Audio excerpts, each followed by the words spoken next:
Shalom, selamat siang, selamat berkarya dan selamat beraktivitas. Tuhan Yesus baik buat kita di dalam setiap kehidupan kita.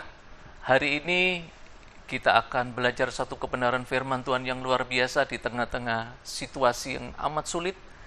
Tuhan izinkan terjadi, yaitu di seluruh dunia, bukan bahkan di Indonesia, tapi di seluruh dunia, bahkan di segala lapisan masyarakat, tidak melihat agama, status, golongan, apapun mereka, maka kita sedang mengalami sebuah situasi yang kita sebut dengan pandemi, atau sebuah kondisi di mana setiap orang terancam dalam situasi ini. Kita sudah mendengar apa yang disampaikan oleh pemerintah Indonesia, bahkan dunia, negara-negara yang lain, bahwasanya setiap bangsa, setiap masyarakat harus mengikuti apa yang disampaikan oleh pemerintah. Kita tidak boleh keluar, kita social distancing, artinya kita berjauhan, kita bahkan dalam kehidupan hidup bersosialisasi sekarang mulai terbatas. Bahkan apa yang sedang terjadi hari-hari ini, kita melihat bahwasanya membuat banyak orang akan mengalami kesulitan. Bukan hanya di Indonesia, bahkan di seluruh dunia. Kita melihat bahkan banyak korban yang sudah terjadi. Dan kita menjadi sedih karenanya. Oleh karena itu Tuhan Yesus sangat baik buat kita. Sebagai orang percaya, kita bagaimana harus bersikap, bagaimana harus menghadapi sebuah kenyataan yang sedang terjadi. Dan Tuhan sangat tahu untuk mengasihi setiap umatnya. Tuhan sangat tahu untuk mengasihi setiap orang yang percaya kepadanya. Nah, hari ini kita akan belajar satu hal.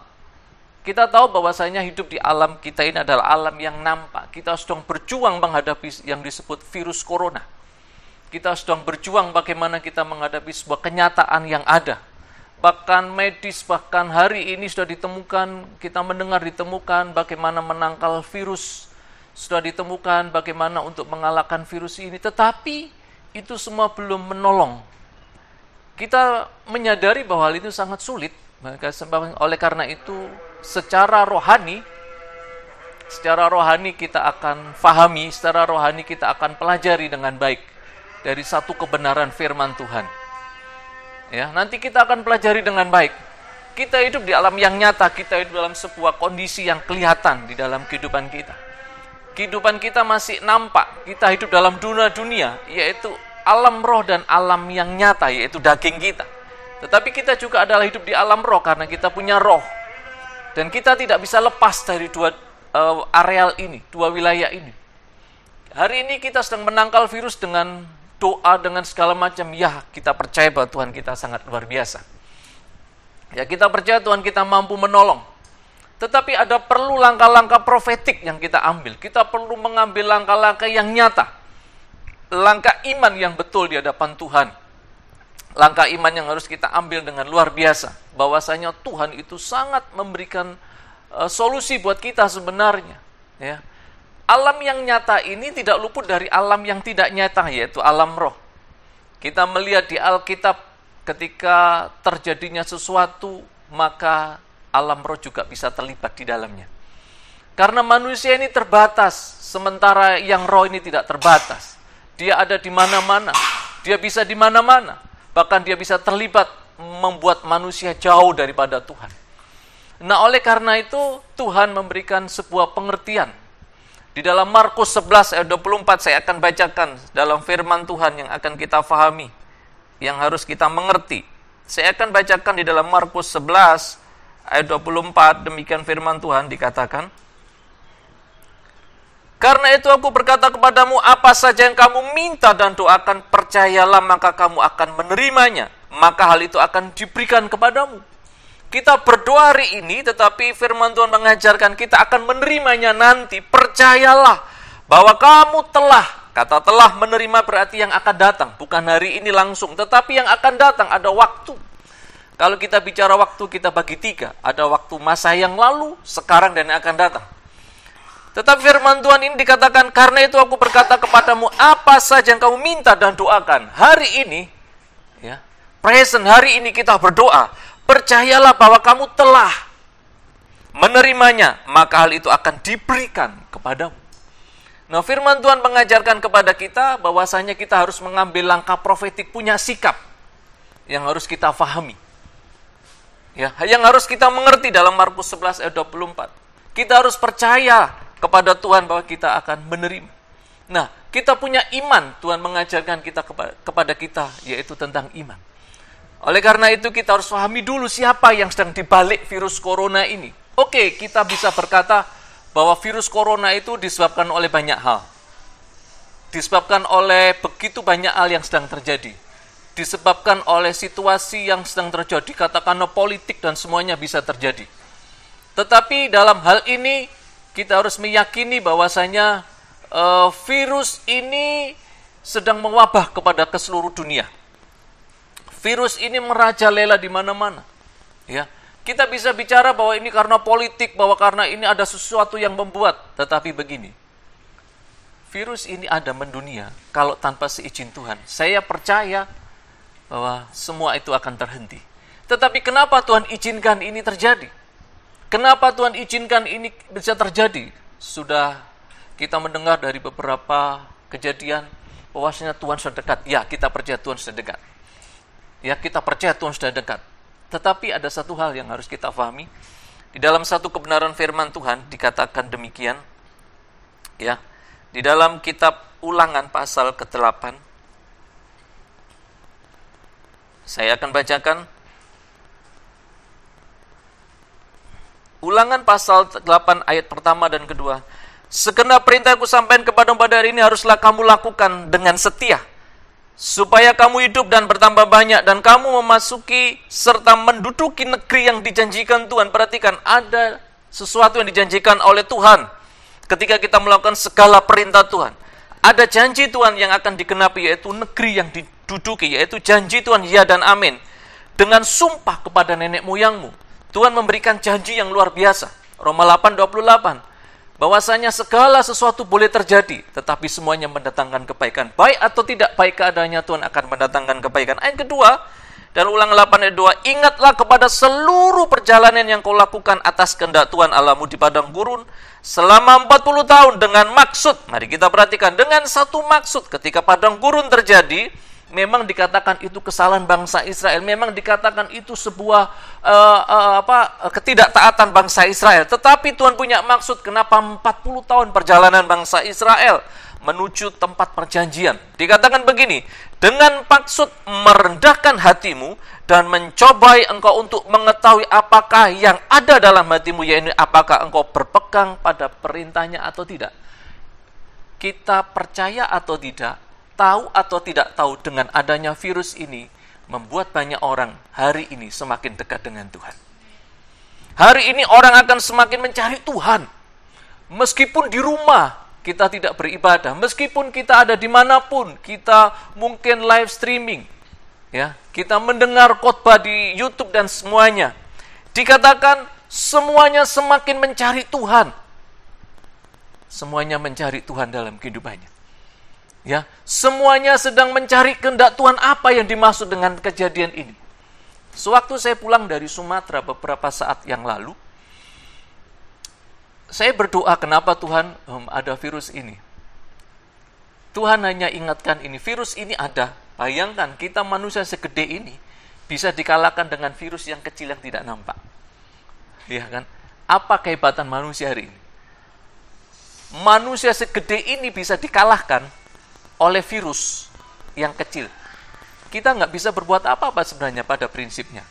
Kita nggak bisa berkata bahwa aku hebat, bahwa aku menjadi orang-orang yang luar biasa. Kita diberkati, kita menjadi orang yang cukup sukses, pintar, kaya dan semuanya. Nggak ada artinya. Bayangkan dengan virus yang kecil kita bisa dikalahkan. Ya, dengan virus yang kecil kita bisa dikalahkan. Tetapi terlepas dari karena virus, Tuhan ingatkan dua hal yang harus kita pahami hari ini. Di balik virus ini, di alam roh, mari kita simak dengan baik. Karena alam roh bisa mempengaruhi alam yang nyata, seperti kita daging ini. Ada dua hal yang Tuhan ingatkan waktu itu. Waktu saya berdoa, dua hal. Bahwasanya dunia ini sedang dilanda dua hal yang terlibat di alam roh, yaitu roh kematian dan roh ketakutan. Di mana-mana orang sedang mengalami dua hal ini. Mereka takut dengan virus yang kecil. Padahal kalau dibilang manusia itu kalau udah fitness badannya gede. Tapi dengan virus yang kecil nggak mampu berbuat apa-apa. Ya, kita nggak mampu berbuat apa-apa. Dengan dua hal ini disebarkan sebuah ketakutan. 2 Timotius 1:7, Tuhan tidak pernah memberikan roh ketakutan. Ada kata roh, berarti hidup ketakutan itu. Dan ada kematian yang melanda di seluruh dunia. Semua orang, kalau kita lihat di video, bahkan di YouTube dimanapun, ketika ada orang terkena virus ini, menyentuh pun tidak. Orang meninggal sekalipun tidak berani menyentuh. Bahkan berdekatan pun kita nggak berani. Bayangkan, ada ketakutan yang begitu luar biasa, yang diterorkan kepada setiap kita. Nggak nampak ketakutan ini, tetapi ada di hati dan pikiran kita. Dan ada roh kematian yang melanda di seluruh dunia. Bayangkan, virus ini hanya sebenarnya secara medis kita diajarkan kita banyak cuci tangan. Virus itu bisa dikalahkan dengan antiseptik atau kandungan yang ada di dalam sabun. Ya, itu kita bisa kalahkan virus itu. Sederhana. Tetapi kenapa ini bisa melanda? Membuat orang menjadi kematian, mengalami kematian. Berarti di sini kita mengerti, virus ini Tuhan izinkan. Bukan berarti Tuhan yang berkehendak, tetapi Tuhan mau supaya kita mengerti kehendak Tuhan. Supaya kita mengerti akan kerinduan Tuhan, dikatakan tadi Ulangan 8 ayat 2, dengan maksud merendahkan hatimu. Janganlah sombong. Orang punya duit sehebat apapun hari ini, dengan virus yang kecil juga nggak akan mampu bisa mengalahkan virus. Beberapa hari yang lalu ada orang sakit sampai manggil dokter pun dokter susah datang. Ya. Dikatakan dengan merendahkan hatimu dan mencobai engkau untuk mengetahui. Perhatikan, untuk mengetahui apakah yang ada dalam hatimu. Apakah hati kita ini masih membanggakan, masih berkiblat kepada kekayaan, kepintaran, kepandaian? Kalau kita masih seperti itu, maka kita tidak akan bisa menang atas kenyataan ini. Tuhan mau kita semakin dekat, Tuhan mau kita semakin melekat kepadanya. Tuhan mau kita bukan menjadi orang biasa, tapi orang yang luar biasa. Sebab Tuhan memberikan solusi. Ketika roh kematian dan roh ketakutan ini melanda, maka setiap orang, kematian ini bisa menghampiri setiap orang, baik tua, muda, besar, kecil. Kita akan binasa, habis. Kita hanya mempersiapkan diri. Kita tidak tahu virus itu sedang di sekitar kita, kita nggak tahu. Virus itu ada di keluarga kita, kita nggak tahu. Virus itu ada di tempat yang lain, kita nggak tahu. Ada kesaksian dari Pak Yohanes tadi menyampaikan, ada seorang hamba Tuhan yang bisa terkena virus. Nggak peduli, hamba Tuhan pun terkena virus. Dan itu bisa mematikan. Kita nggak tahu di mana itu virus. Apa yang kita banggakan? Apa yang kita sekarang pertahankan dalam hidup ini? Hanya orang yang memiliki Tuhanlah yang memiliki kekuatan yang baru. Nah, oleh karena itu ketika roh ketakutan dan kematian melanda ke seluruh dunia, bahkan bisa di keluarga kita, Tuhan ingatkan waktu saya berdoa tentang bagaimana anak sulung yang mati. Ketika anak sulung bangsa Israel yang mati ada di tanah Mesir, di dalam kejadian ayat 22 dikatakan begini. Saya akan bacakan. Ya. Kejadian 22 dikatakan begini.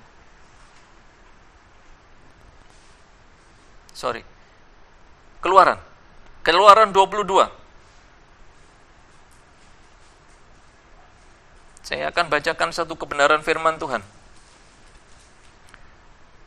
Keluaran 22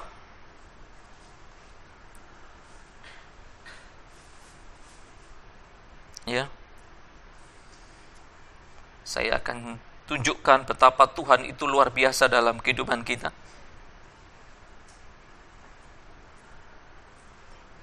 Keluaran 22 Ulangan 22 betul Keluaran 22 dikatakan begini. Ketika anak sulung yang mati dari semua bangsa Mesir maupun bangsa Israel, Tuhan memberikan sebuah perintah kepada bangsa Israel. Mempersembahkan korban anak domba yang terbaik. Ya. Anak domba yang terbaik. Dengan maksud adalah supaya roh kematian yang terjadi di dalam kehidupan masyarakat yang ada pada masa itu, ya, ketika Keluaran 12 bukan 22, Keluaran 12 dikatakan demikian, ya. Saya akan bacakan Keluaran 12 ayat 13. Dan darah itu menjadi tanda bagimu pada rumah-rumah di mana kamu tinggal. Apabila kamu melihat darah itu, maka aku akan lewat daripada kamu. Jadi tidak akan ada tulah kemusnahan di tengah-tengah kamu apabila aku menghukum tanah Mesir. Bangsa Israel ada dalam sebuah situasi yang sangat sulit juga, karena dia ada di Mesir. Ketika tulah itu terjadi kepada kematian anak sulung, Tuhan meminta kepada bangsa Israel, dikatakan begini, Keluaran 12, dan darah itu menjadi tanda bagimu pada rumah-rumah di mana kamu tinggal. Ada tanda darah anak domba yang terbaik. Apabila Tuhan melihat tanda itu, ya ada darah itu, maka kematian itu akan lewat. Ayat 14, hari ini akan menjadi peringatan bagi kamu untuk merayakannya sebagai hari raya bagimu. Tuhan turun-temurun, kamu harus merayakannya sebagai ketetapan untuk kamu. Nah, ketika tanda darah anak domba ini ada, ya, diberikan tanda di tengah-tengah bangsa Israel pada pintu rumah, maka roh kematian itu akan lewat. Seandainya kita berkata-kata berandai-andai, bangsa Israel tidak memberikan tanda darah anak domba yang terbaik, tidak ada tanda darah itu, saya yakin dan percaya anak sulungnya juga akan mati. Betul? Pasti akan mati. Tetapi perintah yang diberikan Tuhan kepada bangsa Israel ini luar biasa. Ya. Ada tanda di rumah mereka, diberikan tanda bahwasanya tidak akan terjadi kematian, tulah itu akan lewat. Ya. Tulah itu akan dilewatkan sedemikian. Kematian akan dilewatkan. Yang hari ini kita alami dengan yang disebut virus corona. Memang virus secara medis dan secara kedagingan alam kenyataan kita, medis sudah berusaha ditemukan obatnya virus. Kita mengalahkan virus pada fokusnya, tetapi kita belum mengalahkan di alam roh kita, yaitu dengan mengalahkan roh kematian ini. Roh kematian harus kita tolak, roh ketakutan harus kita tolak dari kehidupan kita. Supaya virus ini ketika beredar di sekitar kita, kita mampu mengalahkan dan kita mampu menang. Seperti tulah yang terjadi di tengah-tengah bangsa Israel waktu ada di Mesir. Ketika ada tanda darah anak domba di kedua tiang pintu, maka roh maut itu akan dilewatkan dari kehidupan kita. Nah, oleh karena itu setiap kita umat Tuhan yang dikasihi Tuhan, jemaat Tuhan yang dikasihi Tuhan, kita harus punya tanda darah anak domba atas kehidupan kita. Kita tidak hanya bisa mengandalkan kepada medis terbatas. Semua terbatas. Tetapi Tuhan tidak terbatas. Tuhan bisa melampaui dan mengalahkan virus. Yaitu ketika ada tanda darah anak domba atas kehidupan kita. Yaitu korban Tuhan Yesus di kayu salib. Ada sebuah pertanyaan yang muncul dalam ketika saya sharing-sharing dengan beberapa orang. Pak, apakah harus seperti apa memberikan tanda darah anak domba? Itulah yang disebut langkah profetik. Seperti apa caranya? Apakah saya harus pakai minyak dioleskan pada rumah saya? Apakah saya harus pakai supaya saya di rumah saya tidak ada virus? Saya kasih tahu, rumah adalah media, benda saja. Ada sebagai tempat tinggal kita. Virus tidak menyerang rumah, tapi virus menyerang manusia. Ya, virus tidak menyerang dalam bentuk benda yang mati, tapi yang hidup. Binatang bisa kena corona, kita bisa kena corona. Tetapi ketika kita memiliki tanda darah anak domba atas kehidupan kita, kita punya langkah-langkah profetik, langkah iman yang nyata dalam kehidupan kita, dan kita bisa lakukan itu dengan baik dalam kehidupan kita. Kita bisa lakukan dengan iman, kita bisa berdoa. Seperti halnya waktu kita perjamuan kudus, kita bisa pakai anggur, kita bisa pakai air apa saja, tetapi kita berdoa seperti ini. Tuhan, ini anggur biasa. Kalau kita perjamuan kudus, ini anggur biasa. Tetapi aku percaya bahwa ini adalah persekutuan dengan darah Kristus. Nah, berarti begini, kita tidak perlu pakai darah ditaruh di pintu rumah kita atau di mana. Tetapi kita yang tinggal di rumah, seisi rumah kita. Ketika saya menerima berita ini dari Tuhan, ketika saya berdoa, saya mengajak seisi rumah untuk berdoa. Seisi rumah saya ajak berdoa. Ayo kita berdoa, kita mengambil langkah profetik. Kita mengambil langkah iman. Bagaimana caranya, Pak? Bagaimana anak-anak saya, bagaimana Pak caranya untuk saya bisa menang atas situasi virus yang ini? Langkah yang harus kita ambil, kita mengambil langkah profetik. Kebetulan anak saya ajari, kamu bisa kemanapun pergi. Mungkin pas ada di dalam kehidupanmu, anak saya ada yang kerja dan mungkin beraktivitas, mereka pelayanan. Tidak ada anggur, tidak ada apa, mungkin bisa air, bisa apa saja. Tetapi iman kita yang saya maksud. Waktu perjamuan kita minum anggur, kita berkata, ini adalah persekutuan dengan darah Kristus. Aku percaya bahwa ini adalah persekutuan dengan Kristus, membuat hidupku semakin ingat akan pengorbanan Yesus di kayu salib. Pasca pertama kali terjadi, yaitu pada saat kematian anak sulung. Itulah Pasca yang pertama. Sebentar lagi kita akan merayakan Pasca. Kita bisa lakukan dengan langkah iman. Mungkin kita nggak punya anggur, kita punya air, bisa. Tuhan, aku percaya ini air biasa, tapi aku percaya ini adalah darah Kristus. Persekutuan dengan darah Kristus. Aku bersekutu dengan darah Kristus, dengan iman. Langkah iman kita. Bukan medianya, media apapun bisa. Aku bisa punya langkah iman. Aku percaya ini adalah persekutuan dengan darah Kristus. Sehingga apa yang terjadi ketika hidup kita ini ada darah Kristus, ada tanda korban Yesus di kayu salib, itulah korban domba yang terbaik, yaitu korban Yesus di kayu salib. Maka tulah itu akan dilewat. Secara alam roh kita harus menangkan terlebih dahulu, secara profetik. Kita menangkan dalam nama Yesus Kristus. Aku bersekutu dengan darah Kristus sebagai tanda darah anak domba. Pada saat beberapa ribu tahun yang lalu, ketika bangsa Israel ada di tengah-tengah bangsa Mesir, ada tanda korban domba anak sulung, maka roh tulah kematian itu dilewatkan. Kita akan bisa lewatkan di tengah keluarga kita. Tuhan, aku mau bersekutu. Aku mau mengelangkah iman. Sebab aku percaya bahwa Tuhan itu luar biasa. Mazmur 37. Saya akan bacakan dalam Mazmur 37, dikatakan demikian. Supaya kita menjadi faham. Mulai ayat 3. Percayalah kepada Tuhan dan lakukanlah yang baik. Diamlah di negeri dan berlakulah setia. Kita perhatikan, percayalah. Nanti saya akan jelaskan dengan kata ini, percayalah kepada Tuhan dan lakukanlah yang baik. Pemerintah adalah wakil Tuhan, kita diperintahkan untuk berdiam di rumah, social distancing. Lakukanlah dengan baik. Kita harus banyak sering-sering cuci tangan, lakukanlah dengan baik. Kita harus pakai hand sanitizer, lakukanlah. Kalau kita di luar nggak ada sabun, nggak ada air, lakukanlah itu semua dengan baik untuk melindungi kita. Itu adalah hal, lakukanlah yang baik. Diamlah di negeri dan berlakulah setia. Kita berdiam diri. Ada di rumah, nggak bisa bersentuhan yang selama ini kita sering lakukan.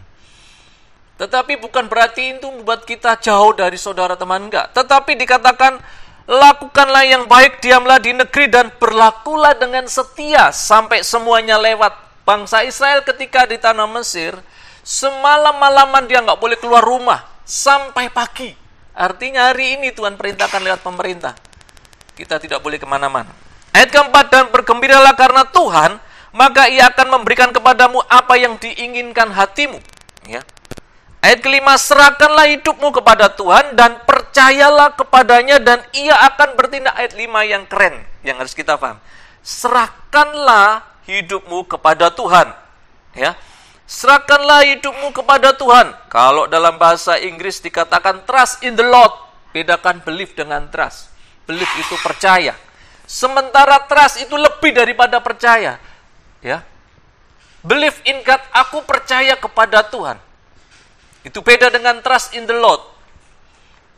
Percaya kepada Tuhan, believe dengan trust itu beda sebenarnya meskipun sama pengertiannya. Believe itu percaya, sementara trust itu lebih daripada sekedar percaya, yaitu mempercayai dan mempercayakan hidup. Nah, di dalam Mazmur 37 dikatakan, Percayalah kepada Tuhan dan lakukanlah yang baik, diamlah di negeri dan berlakulah setia. Kita harus berani, bukan hanya sekedar percaya bahwa Tuhan Yesus itu adalah Tuhan dan Juru Selamat. Kita harus mempercayai dan mempercayakan. Percaya dengan percayalah. Dalam bahasa Indonesia, ketika kata percaya itu adalah kata kerja, tetapi ketika ada akhiran lah, itu adalah menjadi sebuah perintah. Percayalah, kita harus mempercayai kepada Tuhan Yesus dan mempercayakan hidup kepada Dia, bukan hanya sekedar percaya. Kalau percaya, kita belum tahu siapa itu Yesus. Tapi mempercayai dan mempercayakan hidup kepada Tuhan, itu adalah mengenal dan tahu siapa itu Tuhan kita. Mempercayai dan mempercayakan berarti kita memiliki sebuah penyerahan yang total kepada Tuhan. Aku percaya kepadamu, bukan hanya believe, tapi aku trust kepadamu bahwa Engkau sanggup menolong aku. Ketika ada tanda darah anak domba, maka semua roh kematian, roh ketakutan ini dilewatkan dari hidupku. Lakukan apa yang dilakukan pemerintah. Kita ikuti saran pemerintah. Jangan berkata dengan kehebatan kita. Waktunya mati ya mati. Kita nggak bisa berkata demikian. Selama kita bisa lakukan perintah, pemerintah itu adalah wakilnya Tuhan di bumi yang Tuhan tunjuk untuk mengatur kehidupan kita di bumi ini. Kita lakukan semua untuk kebaikan. Ya, kita tinggal di rumah.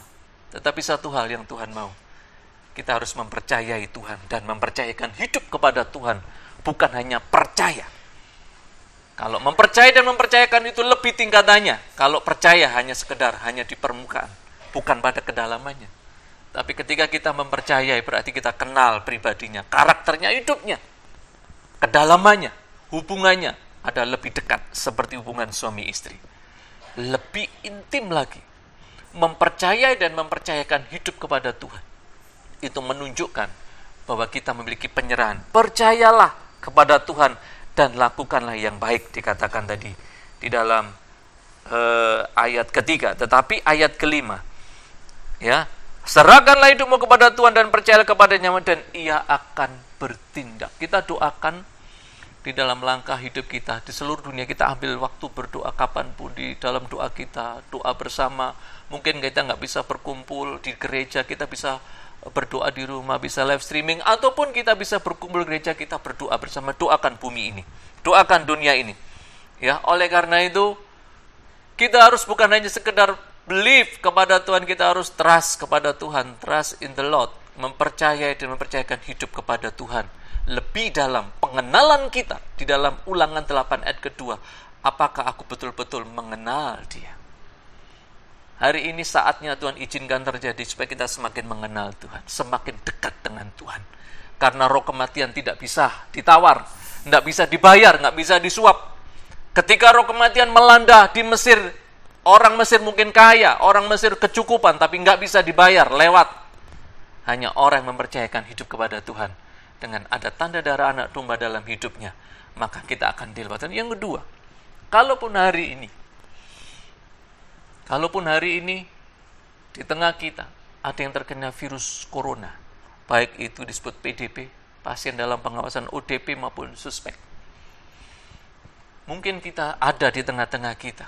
Saya ingat waktu masa kecil, kita punya anak, waktu kita kecil kita juga dibawa ke puskesmas.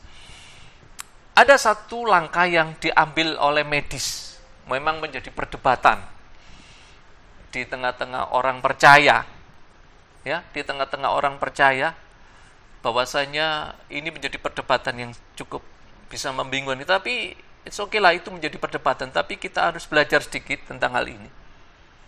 Bagaimana mengalahkan virus dengan virus? Pasti kita bingung gimana caranya, ya. Mengalahkan virus dengan virus. Loh, itu bagaimana? Ada, waktu kita kecil, waktu kita bayi, punya anak kecil, kita bawa anak kita ke puskesmas, ke dokter, ke rumah sakit. Tujuannya disuntik, dikasih, diinjeksi.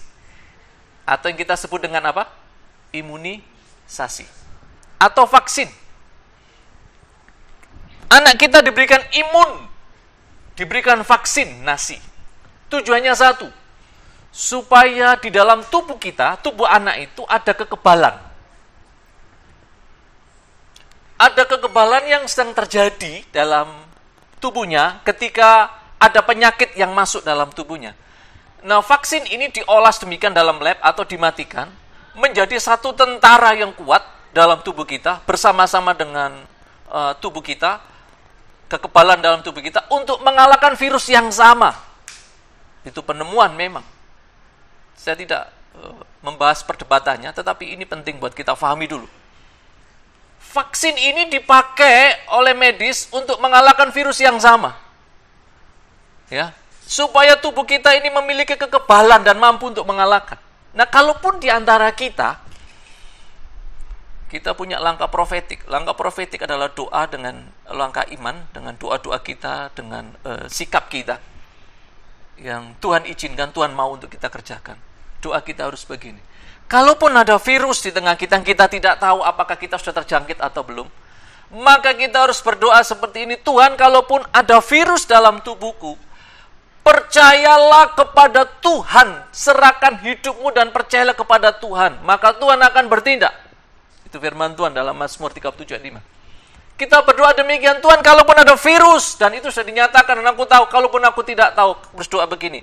Tuhan, kalaupun ada virus dalam tubuhku, aku berdoa di dalam nama Yesus, virus ini menjadi imun dalam tubuhku, diubah menjadi sebuah imun yang kuat untuk mengalahkan virus yang sama. Terlepas medis yang harus bertindak, tetapi kita juga harus berdoa dengan langkah yang benar. Dalam nama Yesus, virus yang ada dalam tubuhku, kalaupun ada itu, dan aku tidak tahu karena masa inkubasinya kurang lebih 14 hari, kita belum tahu, tiba-tiba kita batuk, sesak nafas bisa terjadi. Kita berdoa, Tuhan, di dalam nama Yesus Kristus, kalaupun ada virus corona dalam tubuhku, aku berdoa virus ini menjadi satu imun kekebalan di dalam tubuhku untuk mengalahkan virus yang sama yang sedang melanda hidupku. Seluruhnya kita harus berdoa demikian. Karena Tuhan mau, percayalah. Hari ini kita berdoa, langkah profetik akan terjadi. Tuhan akan bertindak, percayalah dengan iman kita. Itu adalah doa profetik yang harus kita doakan. Percaya dalam hidup kita, kita tidak tahu kita akan terkena atau tidak. Karena kita belum periksa mungkin. Tapi yang sudah periksa akan ketahuan. Tetapi ketika kita mengambil langkah profetik, langkah iman, percayalah Tuhan di dalam nama Yesus Kristus. Setiap apa yang ada dalam tubuhku, virus-virus corona yang ada dalam tubuhku, yang aku tidak tahu, aku berdoa di dalam nama Yesus Kristus akan menjadi imun, vaksin dalam tubuhku, untuk mengalahkan vaksin yang sama. Supaya kita bisa dilewatkan dari roh maut, roh kematian, dan roh ketakutan. Ketika kita lakukan dengan baik, dengan iman yang benar di hadapan Tuhan, percayalah, trust in the Lord, mempercayai, mengenal siapa Tuhan kita. Kita punya Tuhan yang hebat, bangsa Israel punya Tuhan yang hebat di tengah bangsa Mesir yang hebat. Tetapi Tuhan bangsa Israel lebih hebat. Ketika ada tanda darah, dua hal, tanda darah anak domba dan langkah iman kita. Kita berdoa, kalaupun ada virus yang sudah terkena dalam tubuh kita, kita berdoa Tuhan menjadi imun dalam tubuh kita. Mungkin secara manusia tidak, mana mungkin, tetapi ketika kita mulai percaya kepada Tuhan, maka Tuhan akan bertindak buat kita semua. Tuhan akan tolong kita karena kita ini beraktivitas, sedang beraktivitas. Kita kemana, yang kerja masih ada yang masih kerja. Mungkin yang libur, oke lah yang masih libur. Kita nggak bisa dihentikan di lockdown kemudian terhenti semuanya, masih belum. Memang ada di beberapa pulau, beberapa daerah sudah di lockdown. Mungkin secara lokal, belum diumumkan secara resmi. Tetapi ketika kita punya langkah-langkah profetik, langkah-langkah iman yang benar di hadapan Tuhan, saya yakin dan percaya semua roh maut, semua roh ketakutan yang sedang melanda hidup kita ini akan dilewatkan dalam nama Yesus. Semua akan dilewatkan.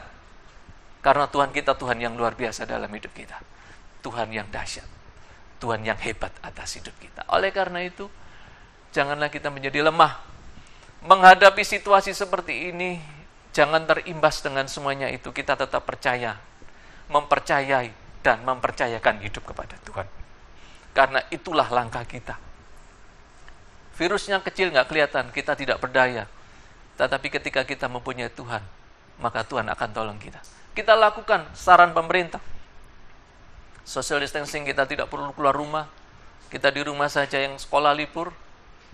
Yang mungkin yang hanya perlu kita kembali, perlu untuk kebutuhan hidup kita kembali ke rumah. Tidak seperti dulu. Ya, lakukan dengan baik apa menjadi saran pemerintah dan langkah profetik kita yang saya ajarkan tadi. Yang pertama, ada tanda darah anak domba atas kehidupan kita. Kita punya iman Tuhan, kalaupun kita diajarkan seperti perjamuan kudus, kita minum anggur, tetapi adalah persekutuan dengan darah Kristus. Ada tanda darah anak domba. Kita bisa pakai apapun. Benda, airkah, apa yang bisa kita imani. Tuhan dalam nama isi air biasa kalau nggak punya anggur. Tapi aku percaya persekutuan dengan darah Kristus, dengan keterbatasan kita. Karena langkah iman kita, seperti halnya orang yang sakit hanya dengan bayangan Petrus yang lewat sekalipun. Karena iman, maka semua akan sembuh. Seperti orang yang pendarahan, sekian tahun, 12 tahun, hanya memegang jumbai jubah saja bisa sembuh. Media apapun bisa kita pakai. Yang penting di dalam hidup kita pribadi, yaitu bait Allah hidup kita, ada tanda darah anak domba atas kehidupan kita. Maka roh maut, roh ketakutan akan dilewatkan dari hidup kita. Kita akan mengalami sukacita yang baru. Sampai semua lewat. Kita doakan bangsa kita, kita doakan negeri kita, kita doakan dunia ini, kita doakan orang-orang terdekat kita, supaya mereka mengerti akan hal ini. Kita ajarkan kepada mereka kembali, sampaikan. Hal ini penting buat kita. Ketika Tuhan menyampaikan pesan berita ini kepada kita semuanya, percayalah, roh maut, roh ketakutan, itu akan dilewatkan. Dan kita akan menjadi orang-orang berkemenangan atas hidup kita. Memang kematian tidak bisa kita tolak. Tetapi kalau kita bisa memilih langkah yang benar, kita dijauhkan dari itu semua. Percayalah kepada Tuhan, maka Tuhan akan bertindak atas hidupmu. Serahkan hidupmu seutuhnya. Hari ini juga, ketika engkau dimanapun engkau berada, yang hari ini engkau mendengar berita ini, lakukan langkah iman, lakukan dengan benar, dan mulai berdoa bersama-sama. Lakukan. Saya juga berdoa dengan semuanya, berdoa supaya langkah iman ini terjadi, supaya Tuhan berkarya atas kehidupan kita. Oleh karena itu, biarkan semuanya ini terjadi atas kehidupan kita, supaya Tuhan menjaga hidup kita dengan baik, dan kita tetap berkarya, kita tetap bersama-sama, bersama keluarga kita. Kalaupun memang maut menjemput kita, bisa dengan cara apapun, kalaupun kematian menjemput dengan cara apapun, biarlah itu semua oleh karena Tuhan, bukan karena dikalahkan oleh roh maut dan roh ketakutan. Sebab Tuhan mengasihi kita semua. Tuhan Yesus memberkati kita semua. Saya akan berdoa untuk saudara, saya akan berdoa untuk setiap kita yang mendengar. Kalaupun engkau hari ini dimanapun engkau berada, dimanapun engkau tinggal, percayalah Tuhan akan tolong engkau. Ambil apapun yang bisa engkau ambil dengan iman, supaya ada tanda darah domba atas kehidupanmu pribadi, keluargamu, siapapun di sekitarmu. Ajari mereka, saya ngajari mereka, supaya mereka mengambil langkah profetik. Saya akan berdoa untuk saudara dalam nama Tuhan Yesus Kristus. Setiap kami yang mendengar, setiap kami yang hari ini menandakan tangan kami kepada Tuhan, yang melihat video ini dalam nama Yesus Kristus dengan langkah iman, supaya ada tanda darah anak domba atas kehidupan kami dalam nama Yesus Kristus. Ketika roh maut, roh ketakutan melanda hidup kami, tolak dalam nama Tuhan Yesus Kristus. Dan kami yakin dan percaya roh maut, roh ketakutan dilewatkan seperti bangsa Israel di tengah Mesir, ada tanda darah anak domba. Di dalam nama Tuhan Yesus Kristus kami menang atas itu semua. Virus corona boleh ada, tetapi darah Yesus lebih berkuasa atas virus ini. Di dalam nama Tuhan Yesus kami berdoa Tuhan, kalaupun kami yang terkena virus dimanapun kami berada, kami berdoa untuk setiap kami yang sakit, yang melihat video ini. Di dalam nama Tuhan Yesus Kristus, virus yang menjangkiti kami berdoa. Maka virus ini menjadi imun dalam tubuh kami dalam nama Yesus Kristus. Virus ini menjadi vaksinasi dalam tubuh kami dalam nama Yesus Kristus. Kalaupun kami yang belum terkena, Tuhan, kami tidak tahu atas tubuh kami. Tetapi biarlah semua yang terjadi atas tubuh kami, kami menang atas semuanya ini. Sebab kami yakin dan percaya, Tuhan berperkara buat kami. Tuhan mengasihi kami. Di dalam nama Tuhan Yesus Kristus, tanda darah anak domba menudungi setiap kami. Tanda darah anak domba menudungi setiap umatmu, setiap orang yang percaya kepadamu sebagai Tuhan dan Juru Selamat. Kalaupun kami yang belum percaya kepada Yesus, kami berdoa untukmu dalam nama Yesus Kristus. Buka hatimu untuk menerima Yesus sebagai Tuhan dan Juru Selamat. Sebab bangsa Israel bisa dilewatkan dari roh maut dan kematian, sebab mereka mempercayai Tuhan Yesus sebagai Tuhan dan Juru Selamat. Terima kasih Tuhan, kami percaya pendengar, setiap kami yang mendengar, melihat ini akan diberkati dan akan dilewatkan dari semuanya ini. Dan kami yakin Tuhan Yesus memberkati kami. Terima kasih Tuhan, kami serahkan semuanya. Haleluya, amin. Tuhan Yesus memberkati.